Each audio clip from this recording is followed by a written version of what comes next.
We live in a culture obsessed with dieting, weight loss, and exercise, and that can make eating disorder behaviors easy to miss. But the reality is, eating disorders are serious mental illnesses that take a major toll on your health and your life. But recovery is possible. Eating disorders are more common than you might think. Chances are you know someone who is struggling with one, or maybe you're struggling yourself. If you're concerned about an eating disorder in yourself or a loved one, I want to introduce you to Equip. Equip is a fully virtual, evidence-based eating disorder treatment program that helps patients achieve lasting recovery at home. Every Equip patient is matched with a multidisciplinary care team that includes a therapist, dietitian, medical provider, and mentors. And you get a personalized treatment plan that's tailored to your unique goals and challenges. Equip treats patients of all ages and all eating disorder diagnoses. It's covered by insurance, and there's no wait list. If you think that you or a loved one could be struggling with an eating disorder, don't wait to get help. Visit equip.health to learn more. That's equip.health. In a world where January is supposed to be boring, one staple of the holidays refuses to end. The great deals at Verizon. The joy just keeps on coming. Right now, you can save on 4 new phones and 4 lines. Critics agree it's the deal that keeps on giving. Come into Verizon and save on 4 new phones and 4 lines on unlimited welcome. Additional terms apply. See Verizon.com for details. We interrupt this program to bring you an important Wayfair message. Wayfair's got style tips for every home. This is Styles McKenzie helping you make those rooms sing. Today's style tip. When it comes to making a statement, treat bold patterns like neutrals. Go wild, like an untamed animal print area rug under a rustic farmhouse table from Wayfair.com. Arr, fierce. This has been your Wayfair style tip to keep those interiors superior. Wayfair, every style, every home.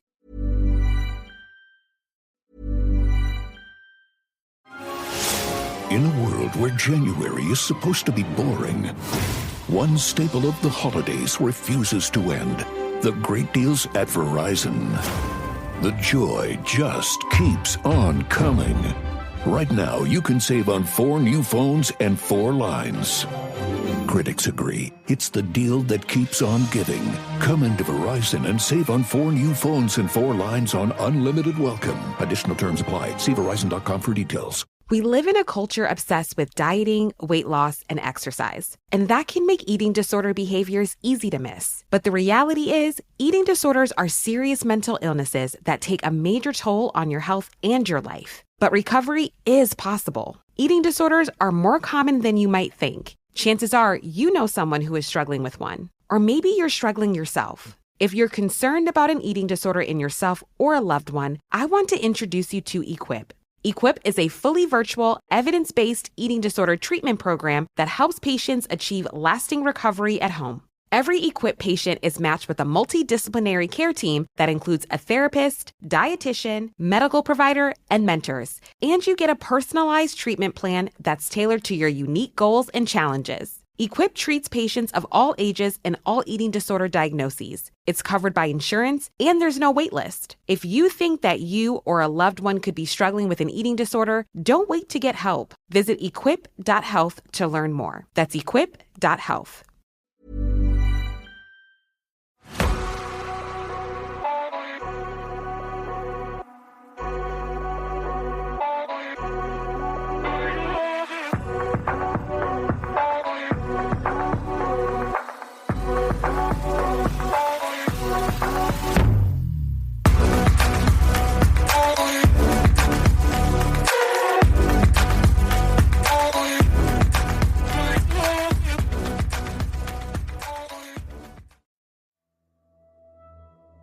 Hello, I'm Sarah, and welcome to the Whispering Woods Reddit and listener story episode.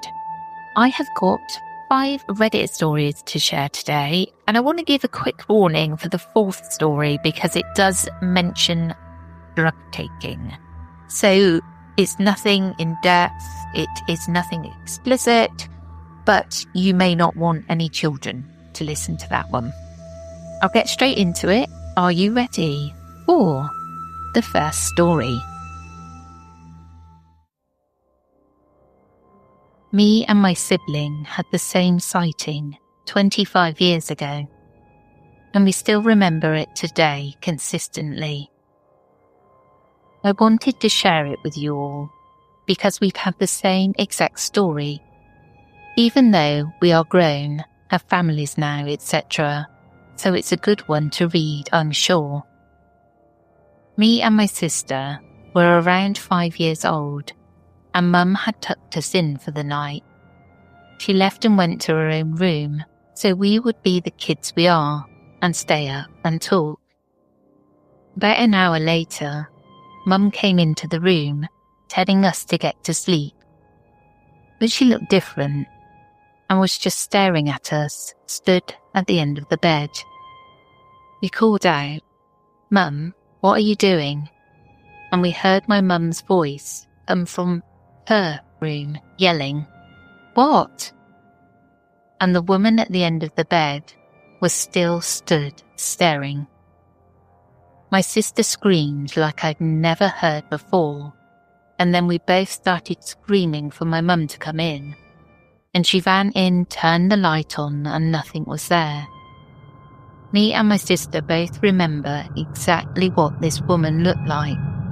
She looked similar to Mum, but different presence. I'm actually shaking writing this because it still scares me as a 30-year-old man. The thing I remember most vividly were the eyes, like it was really staring at us. They were so wide open and horrifying.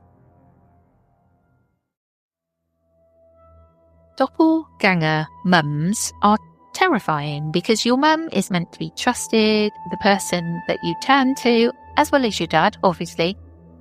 I've noticed it tends to be the mum that's seen as the doppelganger, and I'm wondering what kind of energy is going on there, because it tends to be, like I said, the mum of the family who appears as a doppelganger.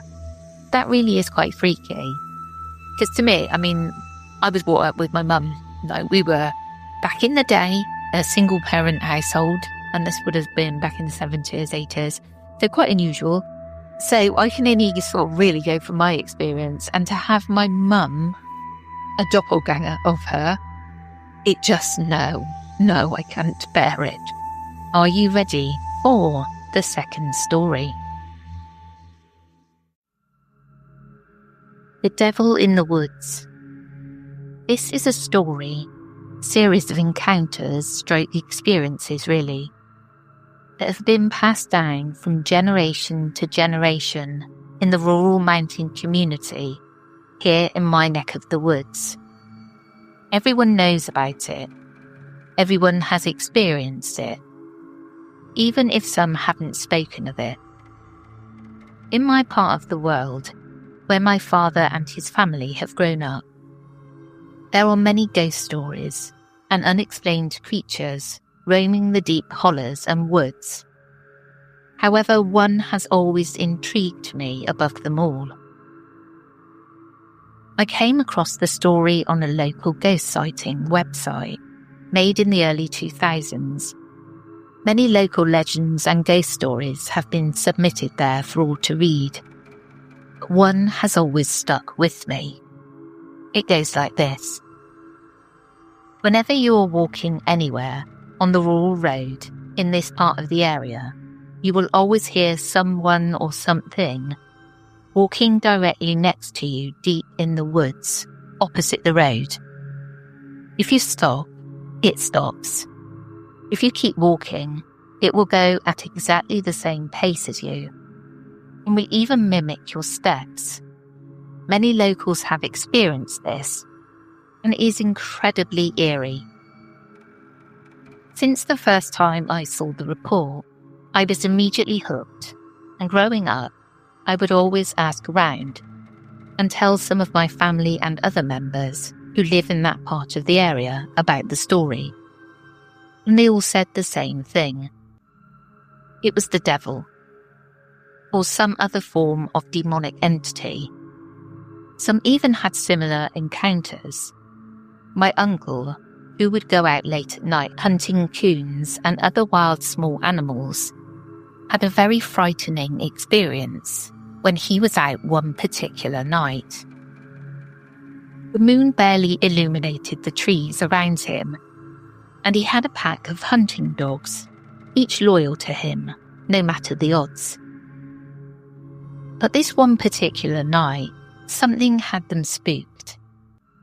They heard or saw something in the darkness and wouldn't go any further into the forest. My uncle tried everything he could to make them go deeper, but they just froze in place. My uncle, with rifle in hand, examined the area, still not seeing or hearing anything. However, the dogs definitely did. They started to cower in fear.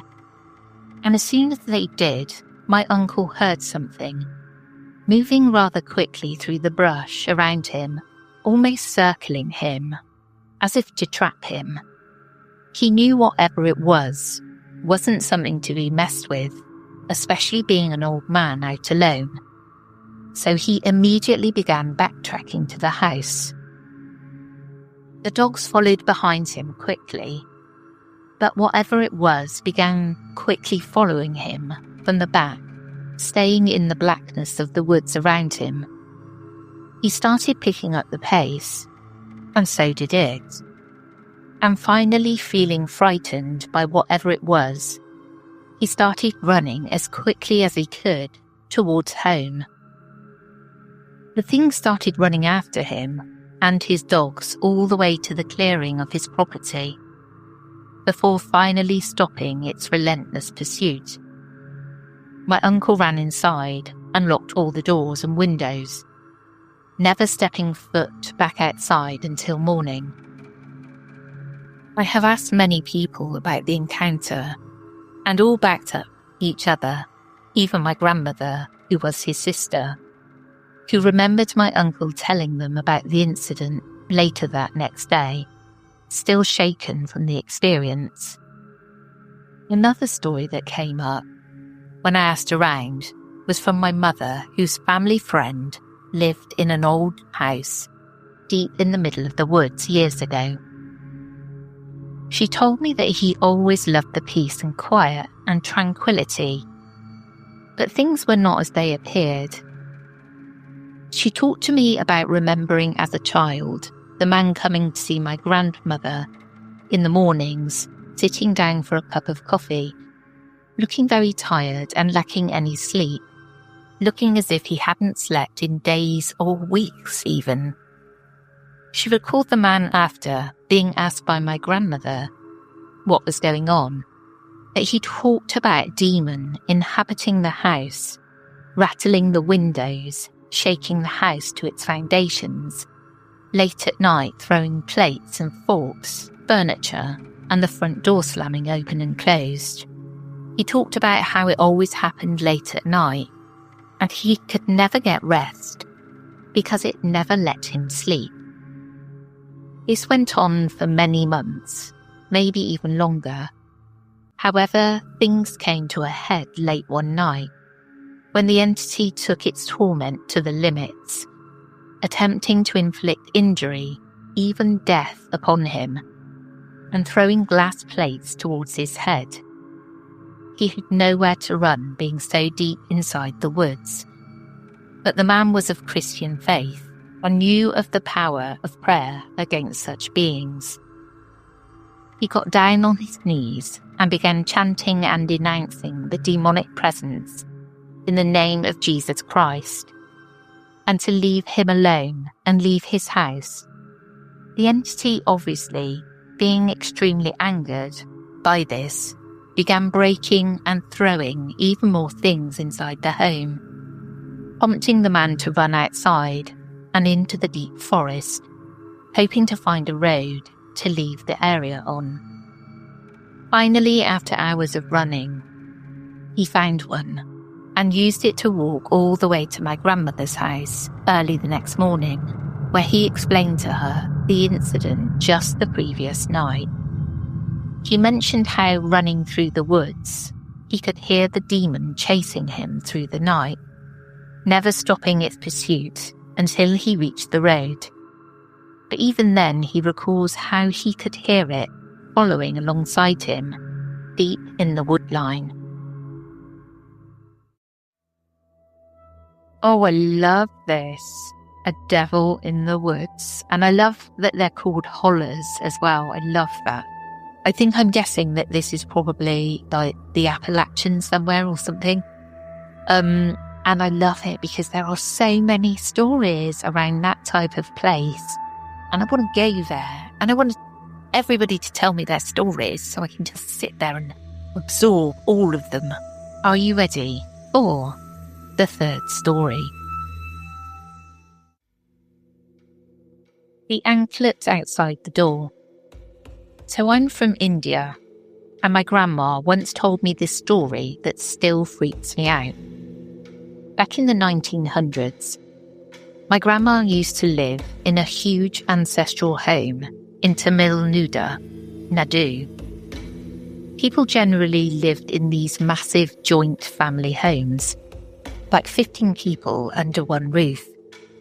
The kind of old school houses with tiled roofs, an open courtyard in the middle, and doors with those little gaps at the bottom to let the air through. It was a cultural thing. All the women in the family wore anklets that made this soft jingling sound when they walked. It's important for this story. Anyway, my grandma was around 15 at the time. One night, she and her siblings were getting ready to sleep when they heard the sound of anklets outside their room. They thought it was their mum or aunt checking something, so my grandma went to look. But the corridor was completely empty. She just figured they went back to bed. A while later, she heard it again. This time it stopped right outside their door. She bent down to peek through the gap under the door, but there was nobody there. She got scared and woke up her sister. Her sister was the brave one. She just opened the door to check. Nothing. Empty hallway. They shut the door, tried to sleep again, and then the sound came back. Slower. Closer. Both of them froze. They decided to look under the door one more time. And this time, they saw someone staring back at them. They screamed so loud that the whole house woke up. Their parents came running, and what's weird is they actually believed them. In those days, people were big on spirits and omens. The next morning, their father planted a neem tree outside the house because it's supposed to ward off evil. My grandma told me this story when I was a kid, and it gave me nightmares for days. She's in heaven now, watching over me and keeping all the evil spirits away. That was freaky. That really was freaky. To have it looking under the door, whatever it was. That is, no, I really can. Are you ready for the fourth story? I remember dying. The majority of you are going to discredit me because of how this happened, but I don't really care. I remember dying about 7 years ago, after I ate a few grams of psilocybin mushrooms on an afternoon off alone at my house. I don't know if they happened to just be super strong, but this is ultimately what I remember. And it's one of the most amazing experiences of my life. Yet simultaneously, it was terrifying. We'll cut to the chase. Basically, I went to my bedroom after shimmering golden hieroglyphics covered the surface of all of my apartment.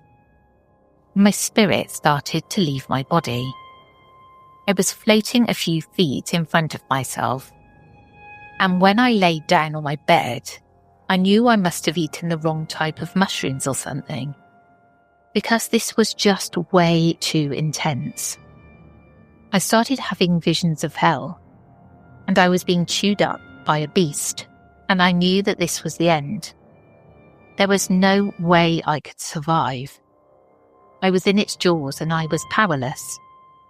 I remember thinking about how stupid I was for ever eating them in the first place, and how my whole family and friends were going to find my dead body. I held on for as long as I could, but eventually I just couldn't take it anymore and let myself die. At that moment, a bright white light took over me. It erased me. I wasn't really a thing anymore, and all that existed was dazzling platinum, radiating light. I was nothing and everything, to be and not to be at the same time. When I returned back to my body, I was ecstatic that I was in my body again. But I also couldn't remember who I was. All I knew was that I somehow survived the hellfire beast that was chewing me up, and I was given a second chance. I felt the presence of my mum, who died in 2014, as if she returned back with me. Or maybe the energy of death, which is the light, which is her, which is all of us, is now with me. I now know what she experienced when she died, and I am no longer quite as scared. Dying is rubbish, but being dead is amazing.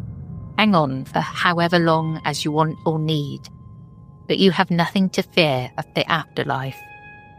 It's nothing but light and liberation. On sunny days, I always think about how the dead are always with us. I thought there was something a bit comforting about this, that we are all energy, we are all stardust, and I liked it. And I thought, I want to share this because sometimes we need to hear something like this, so it makes everything a little less scary. Are you ready for the fifth and final story? The farmhouse. I'll start by saying I do believe in the paranormal and have for most of my life. I've had multiple experiences, and this is probably the most terrifying one. This was years ago, and I was around 18 or 19 at the time. My girlfriend's, now ex's, family had owned a farmhouse out of town, a ways from where we lived.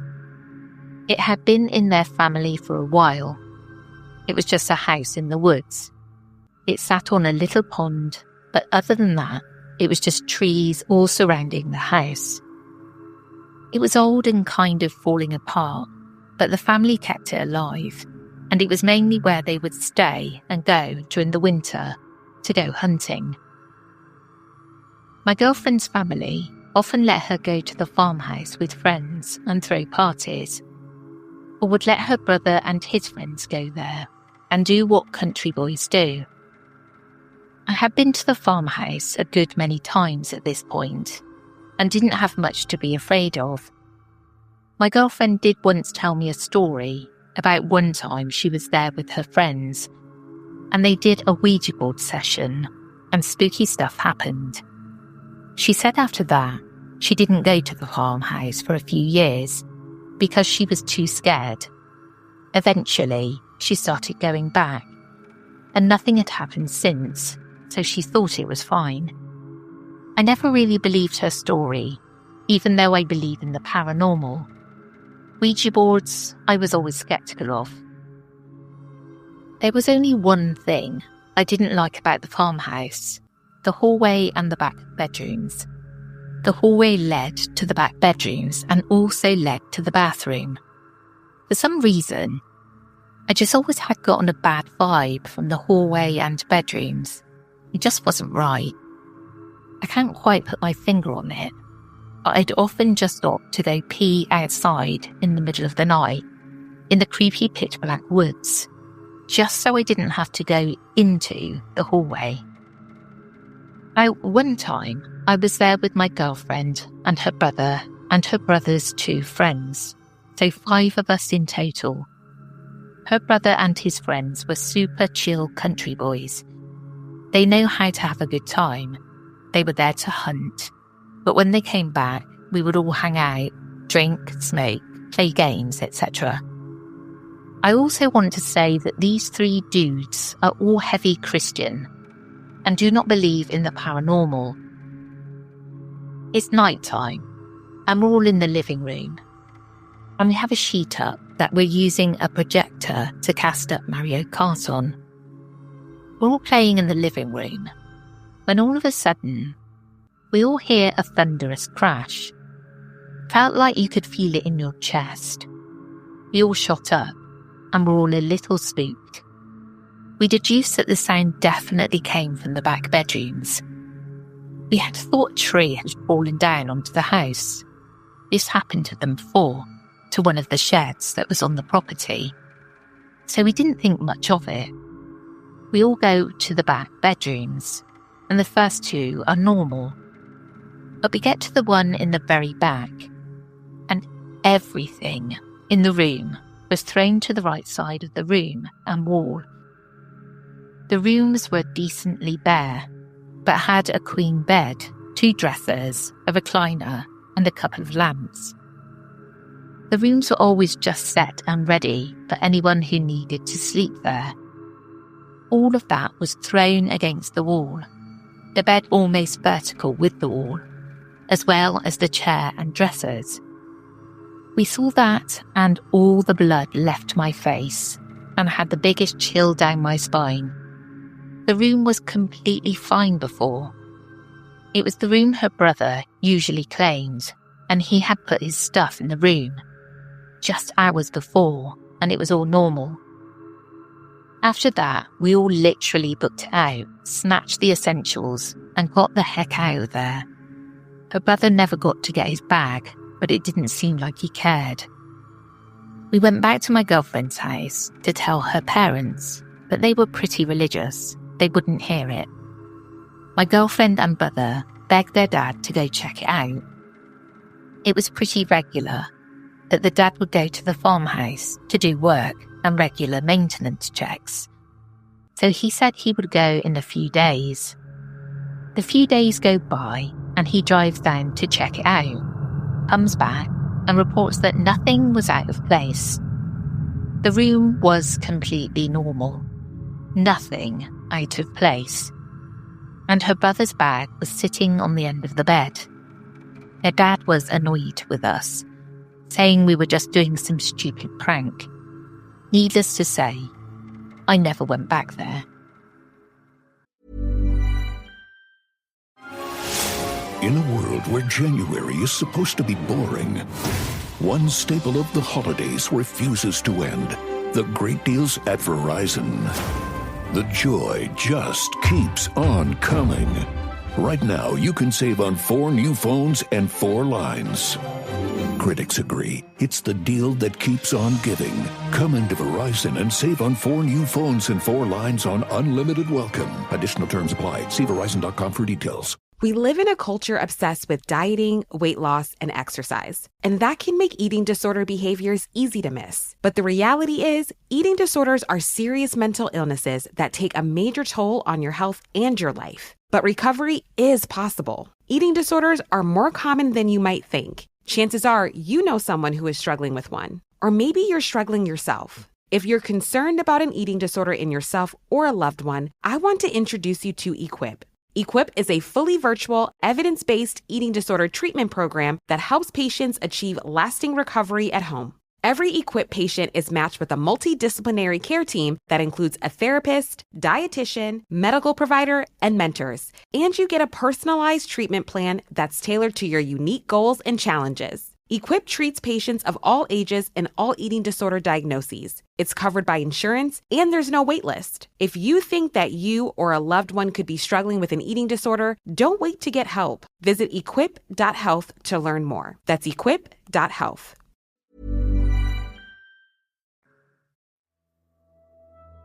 I did wonder if perhaps the dad, when he went to check and everything was back to normal, maybe he had an inkling that whatever happened wasn't a prank, but he didn't want to feed into it.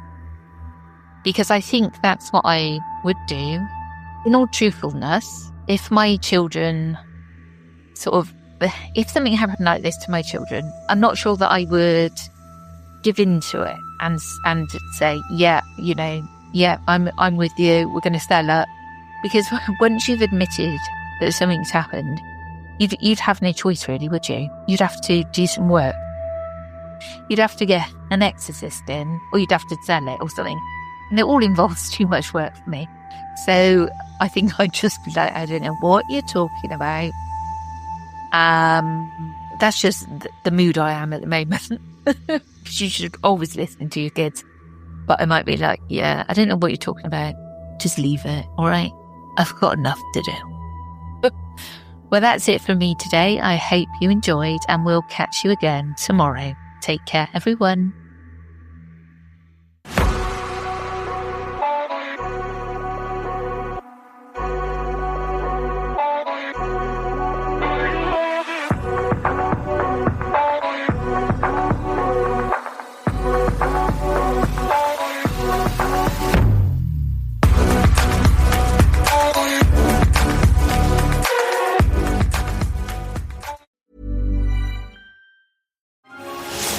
In a world where January is supposed to be boring, one staple of the holidays refuses to end. The great deals at Verizon. The joy just keeps on coming. Right now, you can save on 4 new phones and 4 lines. Critics agree it's the deal that keeps on giving. Come into Verizon and save on 4 new phones and 4 lines on unlimited welcome. Additional terms apply. See Verizon.com for details. We interrupt this program to bring you an important Wayfair message. Wayfair's got style tips for every home. This is Styles Mackenzie helping you make those rooms sing. Today's style tip. When it comes to making a statement, treat bold patterns like neutrals. Go wild, like an untamed animal print area rug under a rustic farmhouse table from Wayfair.com. Arr, fierce. This has been your Wayfair style tip to keep those interiors superior. Wayfair, every style, every home. The stories told on the Whispering Woods are inspired by historical records, witness reports, and local folklore. While every effort is made to research and represent events accurately, some details, names, and locations may differ from official accounts or have been changed out of respect for those involved. These episodes are created for storytelling and entertainment purposes and should not be considered definitive fact or investigative journalism.